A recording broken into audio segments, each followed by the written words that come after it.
আপনারা সকলে অবগত আছেন যে আমরা আজকে এমন এক সময়ে আপনাদের সাথে লাইভ করছি যে সময়ে সমগ্র দেশের মানুষের মানসিক অবস্থার মধ্যে দিয়ে পলিটিক্যাল ঝড়, রাজনৈতিক যে স্টর্ম ঝড় সেটি চলমান আছে।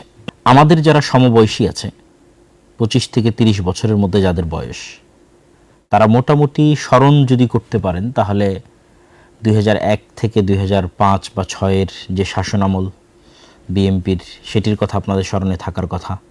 তারপর 1-11 ফখরুদ্দিন মঈনুদ্দিনের যে শাসনামল প্রায় 2 বছর, সেটিও আপনাদের স্মরণে থাকার কথা। তারপরে 2008 থেকে নিয়ে বলা যায় 2024 পর্যন্ত সাবেক আওয়ামী লীগ সরকারের যে শাসনামল প্রায় দীর্ঘ 14-15 বছর, সেটিও আপনাদের স্মরণে থাকার কথা। তারপরে জুলাই গণ অভ্যুত্থান অথবা বিপ্লব যেটি বলি না কেন, এবং তারপরে দীর্ঘ 1.5 বছরের ডক্টর ইউনূসের শাসনামল এবং 2026-এর 12ই ফেব্রুয়ারির নির্বাচন। এই প্রতিটা ঘটনাই আমাদের যারা সমবয়সী আছে তাদের মেধায় খুবই সিগনিফিক্যান্ট একটা প্রভাব রেখে গেছে বা যাচ্ছে। বিশেষত লাস্ট 2 বছর যে জেনারেশনটা পুরোপুরি আওয়ামী সরকারের শাসনামলে বেড়ে উঠেছে, যাদেরকে আমরা জেনজি বলছি, তাদের মনস্তাত্ত্বিক জগতে তাদেরকে ব্যাপকভাবে রাজনীতি সচেতন করে তুলতে জুলাই আন্দোলন এবং তার পরবর্তীতে ইউনূস সরকারের শাসনামল এবং তার পরবর্তী নির্বাচন, এগুলো প্রত্যেকটা ব্যাপক প্রভাব বিস্তার করেছে। যদিও আমার মতো যদি কেউ ছোট থেকে রাজনীতি সচেতন থেকে থাকেন, তাহলে বৈশ্বিক অবস্থাও তাদের ব্রেনে স্মরণে থাকার কথা। আমাদের বয়স যখন অনেক ছোট, সে 2001, 2, 3, 4-এর কথা বলতেছি, তখন সর্বপ্রথম টুইন টাওয়ার হামলার মাধ্যমে আফগানিস্তানে আমেরিকার যে আক্রমণ সেটি সংঘটিত হয়। তারপরে আমাদের বয়সে আমরা দেখলাম দীর্ঘ 15-20 বছরের সংগ্রাম শেষে আফগানিস্তানে তালেবান সরকারের পুনরায় ক্ষমতায় আসা।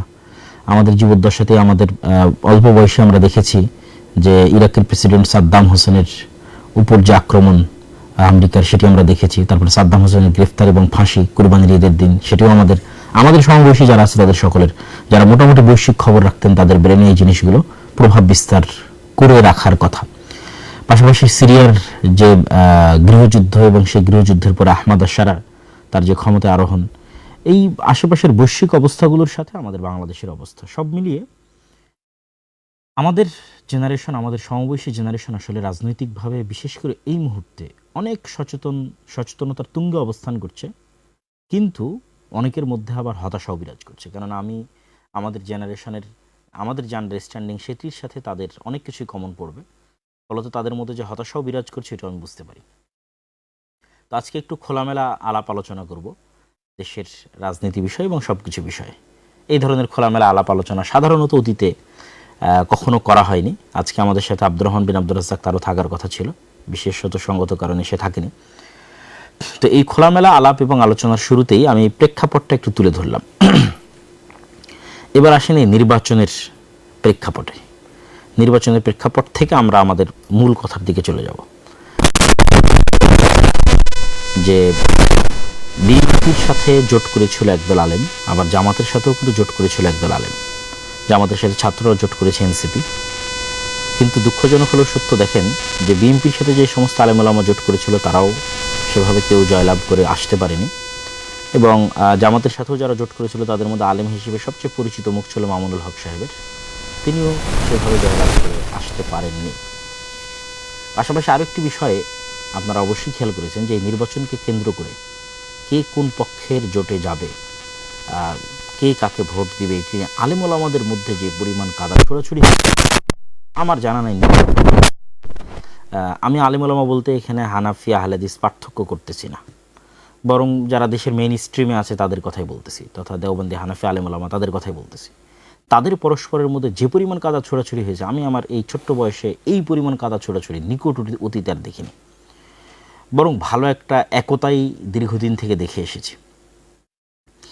শুধু তাই নয়, সবচেয়ে হাস্যকর যে বিষয়টি হয়েছে এবং লজ্জাস্কর হয়েছে আলেম ওলামার জন্য, যে ব্রাহ্মণবাড়ির একটা আসনে 3 জন আলেম ওলামা, একজন বিএনপির প্রতিনিধিত্ব করছেন বিএনপি জোটের, একজন জামাত এনসিপি জোটের, একজন চরমনায়ের ইসলামী আন্দোলন জোটের, 3 আলেম ওলামাকে পরাজিত করে একজন নারী প্রার্থী তিনি বিজয় লাভ করেছেন। তো এটি আলেম ওলামাদের অনৈক্য ঐক্য এবং রাজনীতিতে তাদের যে বিশাল একটা গ্যাপ থেকে গেছে, তারা বাংলাদেশের মাঠের বক্তব্য দার্স তাদরিসের সাথে রাজনীতির মাঠ যে এতটা সহজ বা সোজা নয়, কোনো একটা জায়গায় অবশ্যই কোনো কিন্তু বা কোনো জিজ্ঞাসাবোধক চিহ্ন অবশ্যই আছে, আত্মসমালোচনার জায়গা অবশ্যই আছে। যেখানে শুরুর থেকে সকল ইসলামী দল একত্রিত হয়ে তারা বলল যে অন বক্সে তারা ভোট নেবে, সেখানে শেষ মুহূর্তে সেটিও কিন্তু ভেঙে গেল। আবার দেওবন্দি আলেম ওলামার একদল শুরুর থেকেই বলে আসতেছিলেন যে জামাত ইসলামকে ভোট দেওয়া হারাম বা তারা কাদিয়ানীদের চাইতেও খারাপ। তো এই যে এই নির্বাচনকে সামনে রেখে পরিমাণ কাদা ছোড়াছুড়ি হয়েছে মেইন স্ট্রিমে আলেম ওলামাদের মধ্যে, আমি নিকট অতীতে এরকম কাদা ছোড়াছুড়ি দেখিনি। এটি চরম একটি তিক্ত অভিজ্ঞতা হয়ে থাকবে এদেশের ইতিহাসে।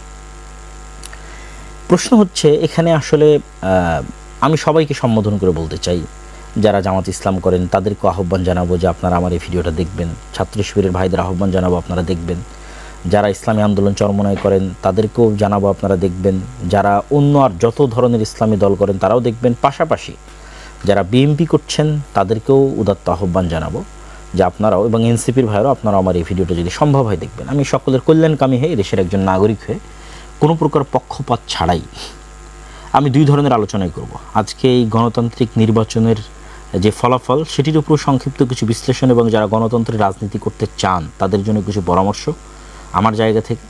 পাশাপাশি যারা মনে করেন যে না এই গণতান্ত্রিক যে ব্যবস্থা, এই ব্যবস্থার মাধ্যমে আসলে বিজয় সম্ভব নয়, তাদের জন্য কিছু পরামর্শ আমি দিব। তো প্রথমত আমরা একটু বিশ্লেষণ করি। গণতন্ত্রের যারা রাজনীতি করেন, বিশেষ করে বাংলাদেশ বা পাকিস্তান বা ভারতে দীর্ঘদিন থেকে জামাত ইসলামী সবচেয়ে পুরাতন দল হিসেবে গণতন্ত্রের রাজনীতি করে আসতেছে। জামাত ইসলামের জন্য বা এই ধরনের যারা গণতন্ত্রের রাজনীতি করেন এরকম ইসলামপন্থী দলের জন্য বিজয় অর্জন এই গণতান্ত্রিক সিস্টেমে কোনো দিনই কেন সম্ভব নয়, কখনোই কোনো দিনই সম্ভব নয়। কেন? প্রথমত এখানে অলরেডি কয়েকটা বিষয়ের আপনারা আলোচনা করেছেন ফেসবুকে বিভিন্নভাবে, কিন্তু আমি দু একটা পয়েন্ট বলে দিই। তো আপনি বলবেন যে না আপনারা শুধু হতাশার কথাই বলেন, তাহলে কাজের কথাও বলবো। শুধু হতাশার কথা বলবো যে গণতন্ত্র হারাম শিরক এই বলে আপনাকে নিরাশ করে দেবো সেটি নয়। যারা গণতন্ত্রের রাজনীতি করতে চান তাদের জন্য পরামর্শ বা কাজের কথা থাকবে ইনশাল্লাহ। তো প্রথমত কেন সম্ভব নয় দুটো পয়েন্টে আমি আলোচনা করতে চাই। এক নম্বর হচ্ছে কাল্ট ফিগার, একজন ব্যক্তিকে ক্যারিশমাটিক লিডারশিপ মেনে তার অধীনে জোয়ার তৈরি করা। ক্যারিশমাটিক লিডারশিপ ছাড়া পৃথিবীতে শুধু গণতান্ত্রিক রাজনীতি নয়, কোনো বিপ্লবী কোনোদিন সাকসেসফুল হয়নি, কোনো বিপ্লবী কোনোদিন সাকসেসফুল হয়নি। তো ক্যারিশমাটিক লিডারশিপ যার কাল্ট ফিগার, আপনারা যারা ফ্যাসিজমের বিরুদ্ধে বলেন তারা বলেন আওয়ামী লীগের জন্য কাল্ট ফিগার শেখ মুজিবুর রহমান, তাকে অবিসংবাদিত নেতা বানিয়ে তাকে মর্যাদার সর্বোচ্চ পর্যায়ে পৌঁছিয়ে তার আদর্শে আদর্শিত হওয়ার প্রেরণা জাগরিত করে তার নামে রাজনীতি করা, একটা নির্দিষ্ট কাল্ট ফিগারের তৈরি করে তার অধীনে রাজনীতি করা। যারা বিএনপি রাজনীতি করে তাদের জন্য কাল্ট ফিগার শুধু একটা নয়, দুইটা, প্রেসিডেন্ট জিয়াউর রহমান মরহুম প্রেসিডেন্ট এবং বেগম খালেদা জিয়া। আমরা আল্লাহ সুবহানাহু ওয়া তাআলার নিকটে দোয়া করি আমাদের অতীতে চলে যাওয়া যারা রাজনীতিবিদ ছিলেন তাদের সকলের কোনো অকল্যাণ থাকলে আল্লাহ সেটি ক্ষমা করুক এবং তাদেরকে জান্নাতবাসী করুক, তাদের বিষয়ে আমরা কল্যাণের ধারণা রাখি। তো তাদের দুইটা কাল্ট ফিগার, ফলত এই দুইটাকে তাকদিস করার মাধ্যমে তারা তাদের রাজনীতি পরিচালনা করে। এই জায়গায় অন্য ইসলামী দলের তো সমস্যা আছে, জামাত ইসলামের সবচেয়ে বড় সমস্যা হচ্ছে জামাত ইসলামের যে কাঠামো, এই কাঠামোতে কখনোই কাল্ট ফিগার তৈরি হওয়া সম্ভব নয়। কেন এখানে ক্যাডার ভিত্তিক যোগ্যতার ভিত্তিতে এখানে রাজনীতি হয়।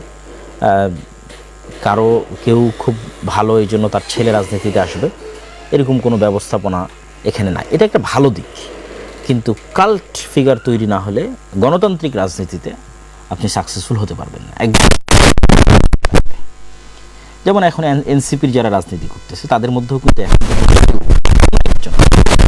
লিডার তৈরি হয়ে ওঠেনি যে সেই একজনের অধীনে সারা দেশের মানুষ। আপনি যে কোনো বিপ্লবী খানের দিকে দেখেন অথবা ইরানের আয়াতুল্লাহ আল খামেনির দিকে দেখেন, যেখানেই দেখেন সেখানে একজনকে সবচেয়ে মহান এবং বড় করে তুলে ধরা হয় এবং তার পিছনে মানুষ একত্রিত হয়। এই জুলাইয়ের যে যেটিকে আপনারা গণ অভ্যুত্থান বলতেছেন, এটি বিপ্লবে পরিণত না হওয়ার সবচেয়ে বড় আরেকটি কারণ হচ্ছে এই জুলাই একক কোনো নেতা ছিল না। যদি একক নেতা থাকতো এবং একক আদর্শে অভ্যুত্থান না হয়ে বিপ্লবে পরিণত হয়ে যেত, এবং আজকে কিন্তু আপনাকে আবার নির্বাচন দেওয়া লাগতো না। যেমন আহমদ আশ-শারাকি নির্বাচন দিচ্ছে, আর অন্তর্বর্তীকালীন সরকারই 5 বছর 6 বছর দেশ পরিচালনা করতেছে। কারণ এখানে একক নেতৃত্বের অধীনে সবাই একত্রিত হয়েছে এবং তার প্রতি আস্থা রেখে, ঠিক আছে, তার অধীনে তার আদর্শে আদর্শিত হয়ে একদল কর্মী বাহিনী তৈরি হয়েছে। তাহলে যারা ইসলামের নামে রাজনীতি করতেছেন তাদের তো কোনো কাল্ট ফিগার নাই, আবার তারা শত মত আর দলে বিভক্ত, কত ফতোয়া তার হিসাব নাই। এর কাছে ও বিভ্রান্ত, ওর কাছে ও ভ্রান্ত, ওর কাছে ও বেদাতি, ওর কাছে ও শিরক। এগুলোর মধ্যে অবশ্যই কিছু সত্যতা কিছু থাকবেই, থাকবে না তা নয়। কিন্তু আমি সরাসরি আজকের আলোচনা কিন্তু আমি সরাসরি আপনাদের যে একজন ইসলামিক স্কলার সেই হিসেবে কিন্তু আলোচনা করতেছি না। আজকে বিশ্লেষণ করছি জাস্ট একজন গণতন্ত্রের রাজনীতির একজন কোর দেশের নাগরিক হিসেবে একটা বিশ্লেষণ করতেছি। দ্বিতীয় যেটি বড় বাধা যারা ইসলামের নামে রাজনীতি করছেন, তো ইসলামের নামে রাজনীতি করার প্রথম বাধা কি বললাম, যে আপনাদের কোনো কাল্ট ফিগার তৈরি হওয়া সম্ভব নয়, ঠিক আছে। জামাত ইসলামের নিজের ফ্রেমের কারণে সম্ভব নয়। আর ইসলামী দলগুলো সব বিভিন্ন মাযহাব, মতবাদ, আদর্শে একজনের কাছে আরেকজন কাফের, আরেকজনের কাছে আরেকজন শিরক, মুশরিক। ফলত এখানে কেউ একক নেতৃত্বের অধীনে এসে একত্রিত হবে সেটার কোনো পসিবিলিটি নাই বললেই চলে। আর ওই পসিবিলিটি যদি না থাকে কোনোদিন আপনি ক্ষমতায় যেতে পারবেন না। এটা just full stop, note down করে রাখবেন যারাই আপনার ইসলামের নামে রাজনীতি করতেছেন, গণতান্ত্রিক করেন অগণতান্ত্রিক করেন। 2 নাম্বার ডিপ স্টেট, যেটা আপনারা খুব ভালোভাবে এই 2026-এর ইলেকশনের পরে দেখলেন যে কারচুপি এবং ইঞ্জিনিয়ারিংয়ের মধ্যে যে ডিফারেন্স, যে পার্থক্যটা, যে কারচুপি মানে দিনের বেলায় গিয়ে ভোট কেন্দ্র দখল করা, ঠিক আছে, ভোট কেন্দ্র দখল করে জাল ব্যালট বাক্স ভরা, এটা হয়নি। কিন্তু ইঞ্জিনিয়ারিং, ফলাফল ঘোষণা, ইঞ্জিনিয়ারিং। তো ডিপ স্টেট যে শুধু ফলাফল ঘোষণা ইঞ্জিনিয়ারিং করবে বিষয়টি কিন্তু সেরকম নয়। ডিপ স্টেট আরও বহু ক্ষেত্রে তাদের প্রভাব থাকে। ডিপ স্টেট মানে ছায়া রাষ্ট্র। ছায়া রাষ্ট্র যদি আপনি আরও ভালোভাবে বুঝতে চান তাহলে বুঝতে পারবেন যে ডক্টর ইউনূস কেন সাকসেসফুলি কাজ করতে পারেনি, কেন বাংলাদেশের যে ডিপ স্টেট এইটা তাকে সাকসেসফুলি কাজ করতে দেয়নি। প্রতিটা রাষ্ট্রের ডিপ স্টেট থাকে, আমেরিকারও ডিপ স্টেট আছে। তো ওই ডিপ স্টেটের সক্ষতা শুধু জনসমর্থন দিয়ে হয় না। যেটা আমি বহুবার বলেছি যে আপনাদের 16 কোটি মানুষের ভোটের মূল্য প্রথম আলোর কাছে একটা খড়ের টুকরাও নয়। এই কথাটা আপনারা আমার বহু বক্তব্য শুনেছেন। কেন বলেছি এটা? কেন প্রথম আলো হচ্ছে ডিপ স্টেটের পার্ট, ঠিক আছে। তো এই জিনিসটা আপনাকে বুঝতে হবে যে ডিপ স্টেট মানে আপনারা সব 16 কোটি মানুষ ভোট দিয়ে দিলেন আর ডিপ স্টেট পরিবর্তন হয়ে গেল, এটা কিন্তু না। ডিপ স্টেট মানে বহু বাইরের এমবেসি, তাদের সাথে যোগাযোগ, দেশের মধ্যেকার অসংখ্য প্রতিষ্ঠান যেমন আর্মি, সেনাবাহিনী, ঠিক আছে, এস্টাবলিশমেন্টের মধ্যে যারা আছে, বড় বড় ব্যবসায়ী, এর মধ্যে মাফিয়ারাও থাকে, ঠিক আছে। এক কথা স্থায়ীভাবে যারা দেশের স্টেক হোল্ডার, বড় বড় শক্তিশালী প্রতিষ্ঠান, মিডিয়া হতে পারে, তো তাদের যতক্ষণ আপনি আস্থা অর্জন না করতে পারবেন, বহির্বিশ্বের সেনাবাহিনীর, দেশের অভ্যন্তরের শক্তিশালী প্রতিষ্ঠানের, ততক্ষণ 16 কোটি মানুষ ভোট দিলেও আপনি ক্ষমতায় আসতে পারবেন না। এটা গণতন্ত্রের নিয়ম, গণতন্ত্রের একটা সিস্টেম, আপনাকে আসতে দেওয়া হবে না। এই সিস্টেম, এই কাঠামো যতদিন থাকবে ততদিন এটাই ঘটবে। তাহলে আপনাকে আস্থা অর্জন করতে হবে তাদের। তো সেক্ষেত্রে এখন আপনি বলবেন যে ভাই আপনি তো শুধু হতাশ করেন গণতন্ত্রের বিষয়, তাহলে যারা গণতন্ত্রের রাজনীতি করতে চায় তাদের কি কোনো আশার জায়গা নাই? আছে। যারা গণতন্ত্রের রাজনীতি করতে যান তাদের জন্য আজকে আমি নিরেট একদম খালেস অন্তরে একটা পরামর্শ দিই, গণতন্ত্রের রাজনীতি করেন। ইসলামের নামে গণতন্ত্রের রাজনীতি করলে কোনোদিন সাকসেসফুল হতে পারবেন না। ইসলামকে শুধু দাওয়ার জায়গায় রাখেন, শুধু দাওয়াতের জায়গায় রাখেন। এবার রাজনীতি করেন, আপনি বলবেন তাহলে তো আপনি ইসলামকে রাজনীতি থেকে দূরে করে দেন। দূরে করতেছি না, আপনি তো মুসলমান। যারা বিএনপির জয়লাভ করলো তাদের মধ্যে কয়জন হিন্দু আছে? আপনি খুঁজে দেখেন, দেখি কয়জন হিন্দু আছে। জামাতের তো একজন হিন্দু ছিল। তাহলে বিএনপির যতজন বিজয় লাভ করলো তাদের 99% মুসলমান। শুধু কি মুসলমান, আমি এমনকে চিনি যারা 5 ওয়াক্ত সালাত আদায়কারী, 5 ওয়াক্ত সালাত জামাতের সাথে আদায় করে, মানে গণতন্ত্র বাদে অন্য আর সকল বিষয়ে সর্বোচ্চ বিশুদ্ধ আকীদা লালন করে, ঠিক আছে। এরকম অসংখ্য জনকে আমি চিনি যারা এই নির্বাচনে যারা জয়লাভ করে এসেছে বিএনপি থেকে। তাহলে আমি কি বলতেছি, আপনি গণতান্ত্রিক রাজনীতি করতে পারবেন, কিন্তু ইসলামের নামে রাজনীতি করে আপনি রাষ্ট্র ক্ষমতায় যেতে পারবেন না। তার 1 নম্বর পয়েন্ট আগে বলেছি, কারণ আপনি কাল্ট ফিগার তৈরি করতে পারবেন না, সকল ইসলামপন্থীকে একত্রিত করতে পারবেন না। 2 নম্বর পয়েন্ট বলেছি, আপনি কখনো ডিপ স্টেটের আস্থা অর্জন করতে পারবেন না। ফলত ইসলামের নামে রাজনীতি করে, মানে গণতান্ত্রিক রাজনীতি করে আপনি কখনো ইসলামের নামে ক্ষমতায় যেতে পারবেন না, এটা ফুল স্টপ। তাহলে আপনি তো মুসলমান, আপনি রাজনীতি করতে পারেন, আপনি জাস্ট ইসলামের আদর্শকে নিজের মধ্যে ধারণ করার চেষ্টা করবেন। এই গণতান্ত্রিক সিস্টেমের মধ্যে থেকে যতটুকু রাষ্ট্রের উপকার করা যায়, যতটুকু ন্যায় এবং ইনসাফ প্রতিষ্ঠা করা যায়, ততটুকু প্রতিষ্ঠা করার জন্য চেষ্টা করবেন, সেই রাজনীতি আপনি করবেন। যেমন অনেকেই আওয়ামী লীগের তুলনায় বিএনপিকে ভালো মনে করতেন, যে তারা হয়তো ইসলাম পন্থাকে ধারণ করে, তথা একজন মুসলিম এর যে আদর্শ সেটিকে ধারণ করে, তারা টুকটাক ধর্মীয় মূল্যবোধকে ধারণ করে তারা রাজনীতি করে। যে রাজনীতি আপনারা এরদোগানের দেখতেছেন, যে রাজনীতি আপনারা ইমরান খানের দেখতেছেন, যে রাজনীতি আপনারা মালয়েশিয়াতে দেখতেছেন, এগুলো পূর্ণাঙ্গ ইসলামী রাজনীতি নয়। তো এগুলোকে আপনি একটাকেও পূর্ণাঙ্গ ইসলামী রাজনীতি বলতে পারবেন না। এগুলো কি রাজনীতি? এগুলো হচ্ছে ইসলামী ভাবধারায় উজ্জীবিত হয়ে একদল মুসলমানের রাজনীতি।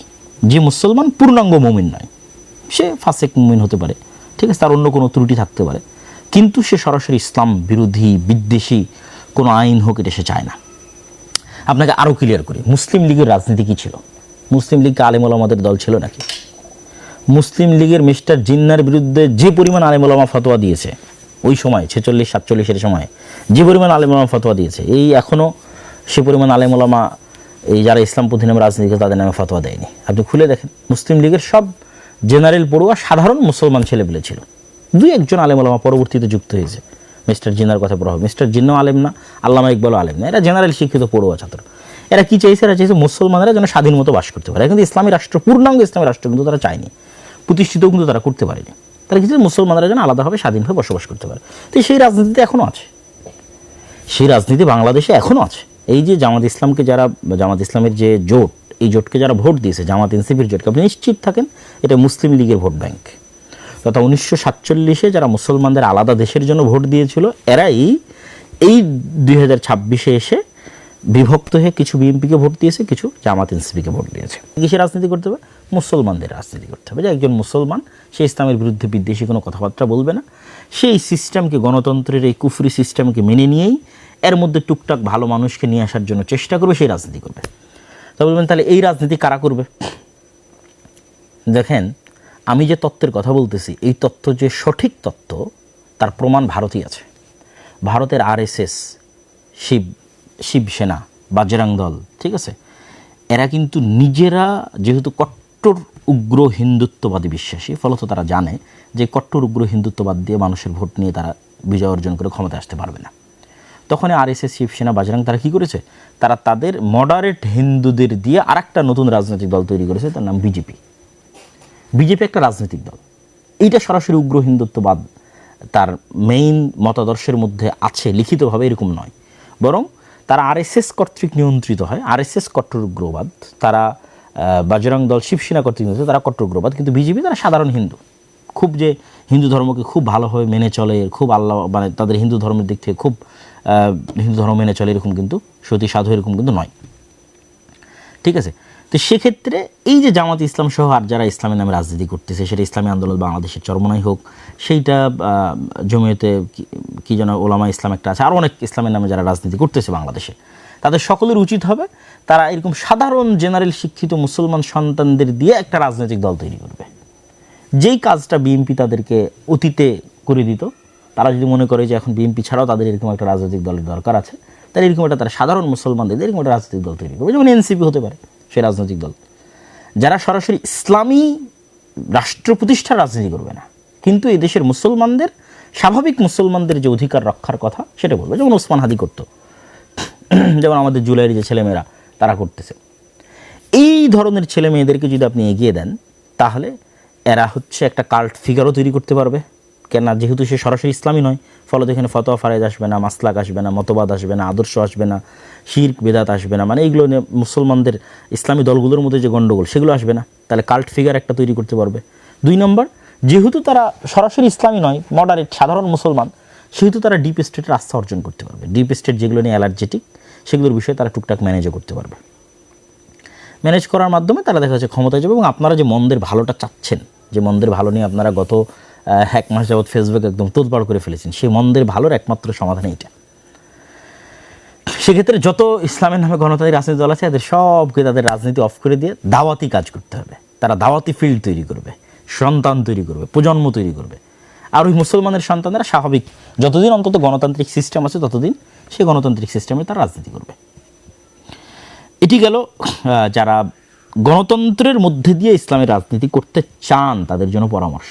যদি আপনাদের ভালো লাগে আপনারা পরামর্শ গ্রহণ করতে পারেন, আর না হলে আমি যেভাবে ফুল স্টপ দিয়েছি এটা আসলেই ফুল স্টপ। দেখেন এই নির্বাচনেও জামাত ইসলাম কিন্তু চেষ্টা করেছে তার ইসলামী রাজনীতির খোলস থেকে বের হয়ে আসার, এটা ছাড়া তার কোনো উপায় ছিল না। মন্দিরে গেছে, তারপরে কত রকমের বক্তব্য, মূর্তি পূজার সাথে রোজার তুলনা, মানে একটা সেকুলার দলের মধ্যে যা যা অনুষঙ্গ থাকে তার সব কিছুই কিন্তু জামাত ইসলাম তার নিজের মধ্যে নিয়ে আসার জন্য কী করেছে, চেষ্টা করেছে। তাহলে কেন চেষ্টা করতেছে, সেটা অবশ্যই ডিপ স্টেটের আস্থা অর্জন করার জন্য, অবশ্যই সাধারণ জেনারেল শিক্ষিত মুসলমানদের আস্থা অর্জন করার জন্য। তাহলে আর ইসলামী দল রাখার কী দরকার, এই কথাটাই আমি বলতেছি। যে এই কাজগুলো যখন আপনি ইসলামের নামে করবেন তখন সেখানে ইসলামও কলুষিত হয়। দেখেন, আমি এবারের নির্বাচনের পূর্বে 2024 যে নির্বাচন এবং 2026 নির্বাচন, এই দুই নির্বাচনে আমি দেশে ছিলাম। ইতিপূর্বে আর কোনো নির্বাচনে দেশে থাকার সুযোগ হয়নি। 2008 যেটা তত্ত্বাবধায়ক সরকার আমলে যে নির্বাচন হয়েছিল তখনও দেশে ছিলাম, তখন একটু কম বুঝতাম। তো এবার এই দুই নির্বাচনে আমি বিভিন্ন নির্বাচনের যে তথ্য কেন্দ্র, বুথ, এগুলোতে আমি ঘোরার চেষ্টা করেছি। বিভিন্ন নির্বাচনী এলাকায় গত 5-10 দিন ঘোরার চেষ্টা করেছি। অসংখ্য যারা এমপি ক্যান্ডিডেট আছে, জামাত ইসলামের বিএনপির অসংখ্য এমপি ক্যান্ডিডেটদের সাথে সাক্ষাৎ করেছি। আমার অবজারভেশন আপনাকে বলি, ভোট কেন্দ্র স্বাভাবিক একটা মানুষের ঘর থেকে অন্তত যাতায়াত খরচও যদি বলি তাহলে অন্তত কোথাও 30 টাকার ভাড়ার দূরত্ব, কোথাও 40 টাকার, কোথাও 50 টাকার। যাদের বাড়ি একদম ভোট কেন্দ্রের পাশে তাদেরটা ভিন্ন, কিন্তু স্বাভাবিকভাবেই ভোট কেন্দ্র থেকে যারা মোটামুটি দূরত্বে আছে তাদের 30, 40, 50 টাকা ভাড়ার দূরত্বে। তো আমি অনেককে জিজ্ঞেস করলাম, ভাই আপনি কীভাবে যাচ্ছেন? তো অটোরিকশায় যাচ্ছে। অটোরিকশা কীভাবে পেলেন? তাহলে ওই দলের পক্ষ থেকে অটোরিকশা দেওয়া আছে। যাতায়াত খরচ, হ্যাঁ যাতায়াত খরচ দেওয়া আছে। তাহলে এই যে বিশাল একটা মানুষকে যারা আপনাকে সাপোর্ট করে তাদেরকে ভোট কেন্দ্রে নিয়ে, আমি অন্য কথা বাদ দিলাম, জাস্ট ভোট কেন্দ্রে নিয়ে যাওয়ার জন্য কেন মানুষ ফ্রিতে ভোট দিতে যাবে? কত কোটি মানুষ ভোট দিয়েছে আপনি দেখেন, দেখি 12 কোটি মানুষের। আমার আব্বা আম্মা জীবনে কোনো দিন ভোট কেন্দ্রে যায়নি, তারা এটাকে ফেতনা মনে করে এই ভোট কেন্দ্রে যাওয়াকে। এরকম হাজার হাজার লক্ষ লক্ষ মানুষের যারা জীবনে কোনো দিন ভোট কেন্দ্রে যায়নি, তাহলে মানুষ নিজের খায়ে নিজের খরচ করে কেন ভোট কেন্দ্রে যাবে? কেউ যাবে না। তাহলে এই যে যত মানুষ ভোট কেন্দ্রে গেছে এদের অধিকাংশ মানুষই, অন্তত আমি গ্রামগঞ্জের লেভেলে বলতেছি, শহরে ঢাকা শহরের দিকে আমি ছিলাম না, গ্রামগঞ্জের লেভেলে বলতেছি, তাদেরকে যাতায়াত খরচ দেওয়া হয়েছে, তাদেরকে গাড়ি ভাড়া দেওয়া হয়েছে, তাদের জন্য আলাদা অটো রিজার্ভ করা হয়েছে, সেগুলোতে করে তারা ভোট কেন্দ্রে গেছে। তাহলে একটা নির্বাচনে কী পরিমাণ টাকার লেনদেনের প্রয়োজন হয় একটা নির্বাচনে জয় অর্জনের জন্য, এটা একমাত্র যারা রাজনৈতিক দল করে গণতান্ত্রিক তারাই জানে। আপনি টাকা ছাড়া জনগণকে ভোট কেন্দ্রে নিয়ে যেতে পারবেন না এবং অন্যের তুলনায় বিজয় অর্জন করতে পারবেন না। মানে জাস্ট ভোট গণনা পরে, মানে ইঞ্জিনিয়ারিং থামানোর জন্য ডিপ স্টেটের আস্থা অর্জনের জন্য পরের কথা বলতেছে, জাস্ট ভোট আর ভোট কেন্দ্রে যাবে, এটা আপনি টাকা ছাড়া করতে পারবেন না। আল্লাহু আলাম এই ভোটে কত হাজার কোটি টাকা খরচ হয়েছে, 2-3 হাজার কোটি টাকার নিচে অবশ্যই নয়। তাহলে আপনি ইসলামের নামে রাজনীতি করে একটা মানুষকে টাকা দিতে পারবেন? পারবেন না। যদি দেন তাহলে তো আপনার ইসলামী যে আদর্শের কথা বলছেন, সত্য ন্যায়, সেটা তো থাকলো না, তাই না? আল্লাহ সুবহানাহু ওয়া তাআলা ভালো জানে, যিনি সৈয়দপুর বিমানবন্দরে আটকা পড়েছিলেন তার কাছে সেই অর্থ কী বাবদ ছিল বা কী কারণে ছিল। কিন্তু এটি আলেম ওলামা হোক বা যারা ইসলামের নামে রাজনীতি করুক তাদের জন্য মানুষ হানিকর বা সম্মান হানিকর হয়েছে কিনা? অবশ্যই হয়েছে। তাহলে আপনি নিশ্চিত থাকেন গণতন্ত্রের এই সিস্টেমে আপনি যদি ইসলামের নামে রাজনীতি করতে চান আপনাকে মুনাফিক হয়ে যেতে হবে। এই যে খতিবে বাঙ্গাল জুনায়েদ আল হাবিব সাহেব, আমি কারো নাম নিয়ে বলি না, আজকে তার নাম নিয়ে বললাম, তিনি কী পরিমাণ তার আত্মমর্যাদাকে ভুলুণ্ঠিত করেছেন বিভিন্ন কথা এবং বিভিন্ন বক্তব্যে, সেটা আপনারা খুব ভালোভাবে জানেন। তাহলে এই পরিমাণ আত্মমর্যাদাকে ভুলুণ্ঠিত না করলে, এই পরিমাণ মানে যে কথা, যেটা আমি আমার পুরো কথায় তুলে ধরতে চাচ্ছি আর কি, যে এক কথায় আপনি গণতান্ত্রিক সিস্টেমের সাথে রাজনীতি করতে গেলে আপনাকে মুনাফিকের পথ অবলম্বন করতে হবে, আপনি জিততে পারবেন না।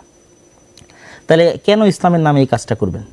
এবং ইসলামের নামে যদি কাজটা করেন তবু জিততে পারবেন না। কেন বলেছি? ওই আগের দুটো পয়েন্ট, কাল্ট ফিগার তৈরি করতে পারবেন না, ডিপ স্টেট আস্থা অর্জন করতে পারবেন না। তাহলে কী করতে হবে? ইসলামকে আপনি দাওয়াতের জায়গায় রাখেন, আর সাধারণ মুসলমানের সন্তানদের দিয়ে দেন, যারা জেনারেল শিক্ষিত স্বাভাবিক তাদেরকে দিয়ে দেন এই রাজনীতির ময়দানে, তারা রাজনীতি করুক, তাদেরকে আপনারা পিছন থেকে সাপোর্ট দিতে পারেন। আরও একটা কথা বলি, ইসলামের নামে রাজনীতি করার আর একটা ক্ষতির দিক আপনাকে বলি। আপনারা আমার সাথে যে কোনোভাবে দ্বিমত করতে পারেন, আমি জাস্ট ওপেন খোলামেলা মনের কথা আপনাদের সাথে তুলে ধরতেছি। ইসলামের নামে গণতান্ত্রিক রাজনীতি করার একটা ক্ষতিকর দিক হচ্ছে মুসলমানদের কাছে ইসলামকে শত্রু বানানো হয়। গত 17 বছর যেমন আওয়ামী লীগ সরকার যে কোনো দাড়ি টুপি দেখলে মনে করতো যে মনে হয় আমার শত্রু, যে হয়তো রাজাকার অথবা জামাত অথবা শিবির, ঠিক আছে। এখন বিএনপি সরকারও যে ক্ষমতায় আসতেছে সেও মনে করবে যে কোনো দাড়ি টুপিকে দেখলে তার অন্তরে কাজ করবে যে এই মনে হয় জামাত, এ মনে হয়, যেমন উনি তো বলেইছেন যে গুপ্ত, ঠিক আছে, এটা তার অন্তরে কাজ করবে। অথচ সে কিন্তু মুসলমান, তথা পুরো বিএনপিতে যারা আছে তারা সবাই মুসলমান। তাহলে বিএনপির এই সমস্ত মুসলমান নেতাদেরকে আমরা ইসলামের শত্রু বানিয়ে দিলাম। আমরা যদি ইসলামের নামে রাজনীতি না করে স্বাভাবিক রাজনীতি করতাম, তাহলে কিন্তু শুধু মুসলমানদের রাজনীতি করতাম, তাহলে কিন্তু ইসলামকে শত্রু বানানো হতো না। যে কোনো দাড়ি টুপিওয়ালা মানুষকে দেখলে কিন্তু তারা শত্রু মনে করতো না। আমরা যদি দাওয়াতের মাঠে থাকতাম এবং সাপোর্ট দিতাম, এরকম কোনো একটা দল তৈরি করে দিতাম, যেমন আমি উদাহরণ দিয়েছি বিজেপি এবং আরএসএসের, যেমন আমি উদাহরণ দিয়েছি যে এখনকার ইসলামী রাজনৈতিক দলগুলো পারে এনসিপিকে সামনের দিকে এগিয়ে দিতে, যে বাবা তোমরাই রাজনীতি করো, আমরা দাওয়াত দিয়ে ফিল্ড তৈরি করে দেবো, তোমাদেরকে সকল প্রকার সাপোর্ট দেবো, রাজনীতি তোমরা করো। এনসিপির ছেলেদের কথা বলতে পারেন আপনারা। তো এইগুলো আপনাদের জন্য পরামর্শ।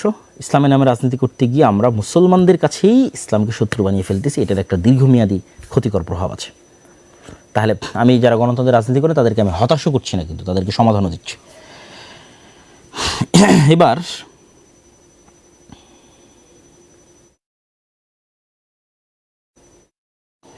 যারা গণতন্ত্রের এই রাজনীতিকে পছন্দ করেন না, যেমন তার মধ্যে আমিও একজন, আমিও আমার বহু বক্তব্যে এই গণতান্ত্রিক সিস্টেমের কথা বহুবার তুলে ধরেছি, যেটির মধ্যে দিয়ে ইসলাম প্রতিষ্ঠা করা সম্ভব নয়। আজকে তো আরও বিস্তারিত ব্যাখ্যাসহ আপনাদের কাছে তুলে ধরলাম, এত খোলামেলা আলোচনা আমি অতীতে কখনো করিনি। বিএনপির ভাইদের জন্য আমার কিছু নাসিহা আছে, এবং যারা গণতন্ত্রের বাইরে গিয়ে ইসলাম প্রতিষ্ঠা করতে চান তাদের জন্য নাসিহা আছে। তো যেহেতু এতক্ষণ যেহেতু একটু সরাসরি একদম পলিটিক্যাল আলোচনা করছি, আমি যেন বিএনপির ভাইদের জন্য নাসিহাতে আমার বক্তব্য শেষ করি। আমি মনে করি যে বিএনপির ভাইরাও তারাও মুসলমান, এবং তাদের সাথে আমাদের আন্তরিক হওয়া উচিত। তাদের সাথে আমাদের, যারা ইসলামের নামে রাজনীতি করছেন, যারা মুসলমানদের রাজনীতি করছেন, তাদের শত্রুতাপূর্ণ যে মনোভাব, এটা দিন শেষে আমাদের ইসলামকে ক্ষতিগ্রস্ত করবে। তাহলে কী করা উচিত? সৎ উপদেশ এবং দোয়া। একথা আমরা আগেও বলেছি এবং এখনও বলছি। এবং এই সৎ উপদেশ এবং দোয়ার জায়গা থেকে বিএনপির যারা দায়িত্বশীল, যারা নেতৃস্থানীয় আছেন, তারেক রহমান সাহেবের সাথে আমার যখন দেখা হয়েছিল তখনও আমি তার কাছে এই কথাগুলো তুলে ধরেছিলাম। আজকেও আমি একটি কথা বলে বিএনপির ভাইদের শেষ করব, তাদের প্রতি নাসিহা, সেটি হচ্ছে বিভাজনের রাজনীতি না করা। গণতন্ত্রের রাজনীতির একটা বড় অনুষঙ্গ হচ্ছে বিভাজনের রাজনীতি। আর বাংলাদেশের, ভারতের রাজনৈতিক বয়ান হচ্ছে মুক্তিযোদ্ধা বনাম রাজাকার। অবশ্যই 47 যেমন আমাদের ইতিহাসের অন্যতম গুরুত্বপূর্ণ অংশ, 71 আমাদের ইতিহাসের অন্যতম গুরুত্বপূর্ণ অংশ, 24 আমাদের ইতিহাসের অন্যতম গুরুত্বপূর্ণ অংশ, কিন্তু এটিকে বেস বানিয়ে কারোর সাথে চিরন্তনভাবে শত্রুতা তৈরি করে রাখা, দেশেরই নাগরিকদের একটা অংশকে বৈষম্যের শিকার করা, এটা দেশকে ধ্বংস করে দেয়। তো অন্তত অতীতের সরকার যে ভুলগুলো করেছে, আপনারা সেই ভুলগুলো যদি না করেন, আপনারা যদি দেশের মধ্যে বিভাজনের রাজনীতি তৈরি না করেন, উদারতা দেখান, আশা করি যে আল্লাহ সুবহানাহু ওয়া তাআলা আপনাদের শাসনে কল্যাণ দিতে পারে। জুলম না হলে, বিভাজনের রাজনীতি তৈরি না হলে আল্লাহ সুবহানাহু ওয়া তাআলা এটির মধ্যে বরকত দিতে পারে।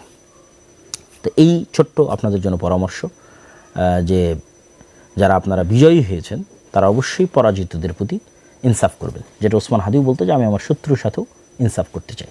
তাহলেই দেখবেন একটি উন্নত মানের চমৎকার একটি ইনসাফের বাংলাদেশ আমরা তৈরি করতে পারছি। এই আশা আমরা আপনাদের কাছে রাখি, এবং আমাদের এই কল্যাণকামিতাও থাকবে। আলহামদুলিল্লাহ, আমরা ব্যক্তিগতভাবে আমরা কখনো না কোনো রাজনৈতিক দলের পক্ষে অবস্থান নিয়েছি, না কোনো রাজনৈতিক দলের বিপক্ষে অবস্থান নিয়েছি। আমরা সবসময় যেটা কোরআন এবং হাদিসের আলোকে সত্য এবং সঠিক মনে হয়েছে আমাদের কাছে, সেটি নাসিহা হিসেবে, তত্ত্ব হিসেবে, উপদেশ হিসেবে দেশ ও জাতির কাছে তুলে ধরেছি, এবং আমরা আমাদের জায়গায় কোরআন এবং হাদিস অনুযায়ী যেটি খেদমত করার প্রয়োজন মনে করেছি, আল্লাহ সুবহানাহু ওয়া তাআলার সন্তুষ্টির জন্য সেই খেদমত করছি এবং করে যাচ্ছি। এবার সর্বশেষ পয়েন্ট, যারা গণতন্ত্রের বাইরে গিয়ে ইসলামের বিজয় দেখতে চান, আপনাদের কাজ কি? আপনাদের সবচেয়ে বড় কাজ, এটা আমি আমার বহু বক্তব্যে বলেছি এবং আজকেও বলছি, আমার এই কথা কখনো চেঞ্জ হবে না, যে ইমান বিল গায়েবে ইয়াকিন, পরকালে চরম লেভেলের আস্থা এবং বিশ্বাস, ন্যায়পরায়ণতার চর্চা ছোটোবেলা থেকেই, একদম ঘর থেকেই, সমাজ এবং পরিবার থেকেই ন্যায়পরায়ণতার চর্চা তৈরি করা এবং শুরু করা, এবং 3 নাম্বার শক্তিশালী প্রতিষ্ঠান। যেমন এই যে নির্বাচনের সময় দেখলেন যে যারা জামাত এনসিপি জোটে ছিল তাদের কি হাহাকার, যে তাদের কোনো পত্রিকা নাই, তাদের কোনো নিউজ চ্যানেল নাই, তাদের কোনো নিউজ পেপার নাই, ঠিক আছে, জাস্ট ফেসবুকে কয়েকটা হাতে গোনা পেজ। তাহলে শক্তিশালী প্রতিষ্ঠানের কিন্তু অভাব আছে। তো ওসমান হাদি বলতো যে জীবন দেওয়া অনেক সহজ, কিন্তু বাস্তবে কোনো কিছু করা এটা কঠিন। আমাদের করার লোক লাগবে, জ্ঞান অর্জনের লোক লাগবে, প্রজন্ম তৈরি করার লোক লাগবে। আর যারা গণতন্ত্রের বাইরে গিয়ে ইসলাম প্রতিষ্ঠা করতে চান তাদের জন্য আমার কথা হচ্ছে, কোনো কিছুর পরিপূর্ণ ধ্বংস ছাড়া কোনো কিছুর পরিপূর্ণ উত্থান হয় না। আমি বিল্ডিংটা রেখে দিয়ে এখানে আরেকটা নতুন বিল্ডিং যেটা এর সাথে যায় না, নতুন ভিন্ন ডিজাইন কেমনে বানাবো বলেন?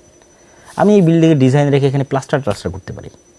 এখানে যদি সম্পূর্ণ ভিন্ন ডিজাইনের একটা বিল্ডিং বানাতে চাই তাহলে আগের ডিজাইনটা ভেঙে ফেলতে হবে, কিছু করার নাই। তাহলে গণতন্ত্রের পূর্ণাঙ্গ পতন ছাড়া আপনারা যারা পূর্ণাঙ্গ ইসলাম চান আপনাদের এটা সম্ভব নয়। এই জন্য আমি বলেছি যে ৩৬শে জুলাই গণতন্ত্রের পতন ঠেকানো হয়েছে। এটা আমাদের কাছে মনে হয়েছে শেখ হাসিনার পতন, জি না, শেখ হাসিনার পতন না, শেখ হাসিনাকে সরিয়ে ফেলার মাধ্যমে গণতন্ত্রের পতন ঠেকানো হয়েছে। কেন, তখন যদি শেখ হাসিনা থাকতো এবং আর্মি যদি অস্ত্র উঠাতো তাহলে ওই দিন গণতন্ত্র ডেড বডি হয়ে যেত, অলরেডি আইসিইউতে ছিল, পরিপূর্ণরূপে মারা যেত। বাংলাদেশে একটা গৃহযুদ্ধ তৈরি হতো, সেই গৃহযুদ্ধের পরে আপনি দেখতেন যেখানে পূর্ণাঙ্গ ইসলাম প্রতিষ্ঠা হয়েছে। তো পূর্ণাঙ্গ পতন ছাড়া পূর্ণাঙ্গ উত্থান হয়। তখন তা আপনি বলবেন যে তাহলে কি আমরা নিজে থেকে পূর্ণাঙ্গ পতন করব? জি না, ইসলামে সবসময় মানুষের যান, জীবন এবং মালের নিরাপত্তা সর্বাগ্রে। এটির উপরে ইসলামে কিছুই নাই, মানুষের জীবনের চাইতে আর কিছু নাই উপরে। তাহলে মানুষের যান, জীবন এবং মালের নিরাপত্তার জন্য আপনাকে আপনার যে কাজটা, আপনার জায়গার যে কাজটা সেটা করে যেতে হবে। আপনার জায়গার কাজ কি? ঈমান বিল গায়বে ইয়াকিন তৈরি করা, পরকালে আস্থা তৈরি করা, ন্যায়পরায়ণতার চর্চা একদম ঘর থেকে শুরু করা, বোনকে সম্পত্তি ঠিকভাবে দিচ্ছেন কিনা, আশেপাশে কেউ অন্যায় করলে প্রতিবাদ করা। আমরা তো প্রতিবাদ করি না, আমরা আল আমরু বিল মারুফ ওয়ান নাহি আনিল মুনকার করি না। আল আমরু বিল মারুফ ওয়ান নাহি আনিল মুনকারের চর্চা বাড়ানো, একদম গ্রামগঞ্জ লেভেল থেকে আল আমরু বিল মারুফ ওয়ান নাহি আনিল মুনকারের চর্চা বাড়ানো এবং শক্তিশালী প্রতিষ্ঠান তৈরি করা। আর অপেক্ষায় থাকা যে কবে এই গণতন্ত্রের কাঠামোর পতন ঘটবে। আমি আমার বহু বক্তব্যে বলেছি, যেহেতু গণতন্ত্র পূর্ণাঙ্গ ন্যায় বিচার দিতে পারবে না, সেহেতু গণতন্ত্রের একদিন পতন হবেই। এটা আপনাকে পতন করতে হবে না, এটা বাই ডিফল্ট, বাই নেচার পতন হবে। কেননা সে ইনসাফ দিতে পারবে না, তার কাঠামোর মধ্যে নাই যে সে ইনসাফ দেবে। ফলত যেহেতু সে ইনসাফ দিবে না, মাজলুম তো জুলুমের বিরুদ্ধে আওয়াজ উঠাবেই। তখন এইরকম ৩৬শে জুলাই এমনি আবার ১৫-২০ বছর পর আপনি দেখবেন যে আবার হচ্ছে ৩৬শে জুলাই। ৩০ বছর পর আপনি আবার দেখবেন যদি হায়াতে বেঁচে থাকেন যে এরকম ৩৬শে জুলাই হচ্ছে। কেন, এই কাঠামো আপনাকে ন্যায় বিচার দিতে পারবে না। এই কাঠামো ন্যায় বিচার না দিতে পারলে জুলুম হবে। জুলুম হলে কী হলে মানুষ জুলুমের বিরুদ্ধে আওয়াজ উঠাবে। জুলুমের বিরুদ্ধে আওয়াজ উঠালে আবার কী হবে? আবার এরকম ৩৬শে জুলাই হবে। কিন্তু এই রকম পরবর্তী ৩৬শে জুলাই যেন আপনার একটা কাল্ট ফিগার থাকে, একক নেতা থাকে, যার অধীনে সবাই কর্মী হিসেবে, যার অধীনে তারা একত্রিত। তাহলে তখন কি হবে? তখন আপনি পূর্ণাঙ্গ বিপ্লব প্রতিষ্ঠা করে ফেলতে পারবেন, আদারওয়াইজ পারবেন না।